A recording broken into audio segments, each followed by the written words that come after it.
So, the PS5 Pro is set to be a big upgrade from the original PS5 thanks to a big bump in power, over 6 teraflops more in graphical strength. This means it'll run games about 45% faster than the base model. Plus, ray tracing, basically the super realistic lighting effects, is expected to be way better, like 2 or even 3 times the quality. Overall, it's definitely a more powerful machine, but it's more of a boost than a whole new generation, so it's not like a PS6 level of upgrade. But if you want a mix of the best graphics and performance, this version's designed to deliver both.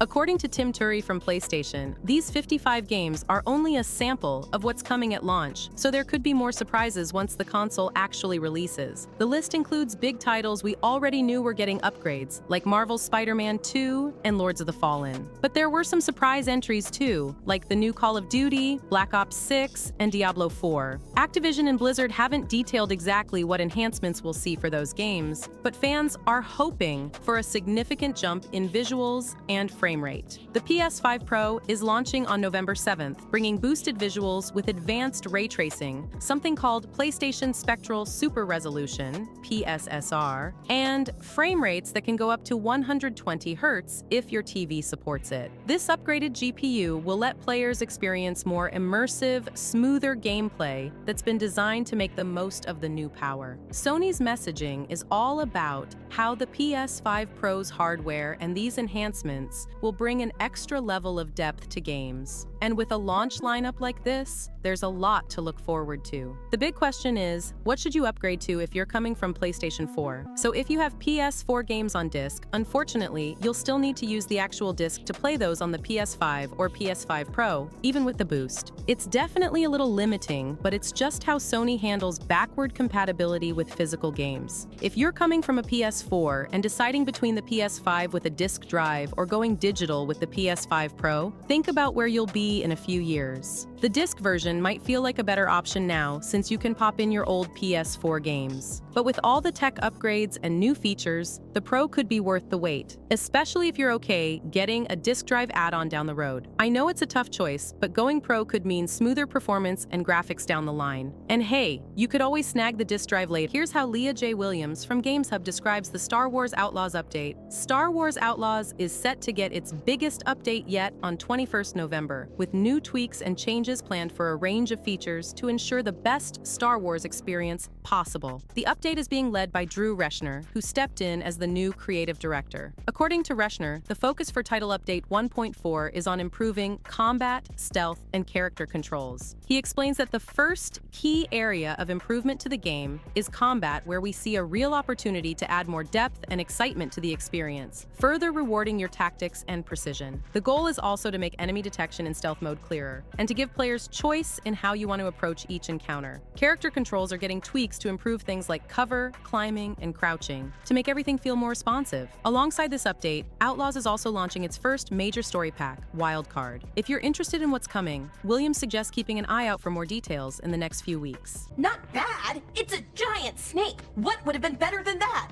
Dragon. Maybe. I've seen dragons though. Never a giant snake. And now we've got a giant, angry, one-eyed snake statue trying to swallow Tash whole. Wait, how does that work? Where would they go? Did it have a stomach? Wait for it. Best part is, while Tash is pounding that snake's nose, she's still holding the ruby in her other hand. Maker's panties, I was so proud. Oh, Ah, shit. They're still holding it, sorry. What are you doing? Pulling a barb. Oh, okay. a barv. Tradition in the Lords of Fortune, from one of our old members, Barv. Good guy, but like most of us, his plans went sideways a lot. Bad blood among your crew's not good for morale, but there's not always time for big, drawn-out apologies. So, when one of us screws up and we know we've screwed up, we don't quick tend to put it right. Pulling a Barv. Any reason you can't just apologize?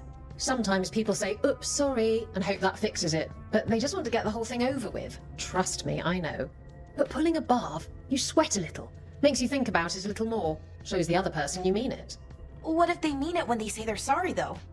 And that's the other reason. Some people mess up and get all dramatic. They make it about them. Oh, you know, I didn't mean it right. I'd never do that on purpose. They feel so bad about it that it's on everyone else to smooth it over and make them feel better. Oh, okay, yes, some people might do that. Pulling a Barv puts it on the person who screwed up. They made the mess, they fix it, done. I'm glad the Lords of Fortune have Tasha's back. Oh, Tash isn't the first non-binary member of the Lords. It was a little before your time, but Horlicks was one of ours. Bastard looked better than I did in a dress or pants. And out of them, too. Isabella's apology worked for you, Tosh? I didn't expect the Lords to care about the stuff, me being non-binary. Kirkwall taught me about family. If it matters to you, it matters to me. I mean, to the, Lords. Oh, thanks. Anyway, where was I? Moon Studios CEO Thomas Mahler had some harsh words about the writing in DragonAge, the Veilguard, calling it infantile and terrible. In a recent post, Mahler compared the writing in today's games to overly sanitized TV shows from the 80s, saying they felt unrealistic because they always avoided controversial topics to present a perfect picture. He praised shows like The Simpsons, Fresh Prince, The Sopranos, The Wire, and Breaking Bad for diving into real, relatable issues that made them memorable. In his critique of Veilguard, Mahler noted that many modern games feel overly sanitized and dehumanized, losing that raw authenticity. He argued that writing should come from a place of genuine human experience and vulnerability, even if that means taking creative risks. If this is the best that you can come up with, Mahler said, you shouldn't be a writer in the first place. He felt that the best art often arises from when creators are unafraid to approach challenging subjects. Mahler wasn't alone in his criticism. Online, others also shared similar reactions. User Kai Isle posted a compilation of moments from Veilguard, describing it as cringe and garbage. Popular streamer Asmongold weighed in too, mentioning that as someone new to DragonAge, he found the story not really that good, with dialogue that didn't resonate with him. In his parting thoughts, Mahler urged writers to keep things real. Always approach writing from a human angle first. Draw from your own experiences and dare to approach subjects that might seem risky, because often magic happens when we're okay with making ourselves vulnerable. It's kinda wild to think about how much BioWare has changed over the years. I mean, it doesn't even feel like the same studio that made Mass Effect and DragonAge Origins. Honestly, it's like they're caught in the shadow of their own legendary games, kinda like Rocksteady with Batman or Bethesda with Skyrim. The team behind BioWare's newer stuff is totally different from the one that made those classics, and I think that explains a lot about the shift in style. On the bright side, Veilguard does some things really well. The combat is actually super deep, deeper than any Mass Effect game, in my opinion. I don't agree with the idea that DragonAge 2 was just all-out action either. Sure, it was rushed and had those endless enemy waves, but it still had a tactical edge. But BioWare has been blending action with tactical gameplay ever since Mass Effect became a hit, and Veilguard actually nails it. But then there's the other side of things. After the first Mass Effect, it's like BioWare started rethinking their entire direction. You could see it happening with DragonAge 2 and Mass Effect 2. DA2 became more of a straightforward action RPG, ditching the big, interconnected world and that deep, strategic feel of Origins. And then when Mass Effect 2 dropped, I was pumped, but something was off. The original Mass Effect was all about exploration, alien cultures, and deep gear customization. Sure, it had some clunky parts, but I loved how it made the galaxy feel so massive. In ME2, though, they stripped a lot of that away. No more Mako, no more weapon mods, no more random explorable planets. They focused on a more streamlined experience, which worked in some ways, but felt a little shallow compared to what came before. It was almost like an extraction shooter, with these set non-repeatable missions that felt very on rails. Now, with Veilguard, it feels like they've gone even further in that direction. It's still got that BioWare vibe, but it's a much tighter focused experience than Origins or Mass Effect, which had that sprawling, complex feel. And you have to wonder why. Was it because EA took over, or was this just the way BioWare was evolving internally? A lot of the original devs have left. Some are even working on that game Exodus, which looks insane. But yeah, it's just strange seeing BioWare move away from the things that once made their games so memorable. Maybe it's to make the games more approachable, but I can't help but miss the depth they used to have. What do you think? Square Enix has released what is likely the biggest update yet for Final Fantasy VII Rebirth. Since its launch earlier in 2024, there have only been 4 patches in total for FF7 Rebirth. Most of these updates have been on the small side and have merely fixed bugs or improved the overall stability of Rebirth for players. Now, Square Enix has released a much more substantial update for the title that will make it drastically better than before. Downloadable now on PS5, update version 1.0. 0.050, this update makes Rebirth compatible with the PS5 Pro, which is set to release in mere days. To that end, Square Enix has added a new versatility mode to the graphical options, which will both improve the fidelity and performance of the game at once. While this aspect of the update will only work for those with PS5 Pro, Square Enix has said that there are other fixes in this Final Fantasy VII Rebirth patch as well.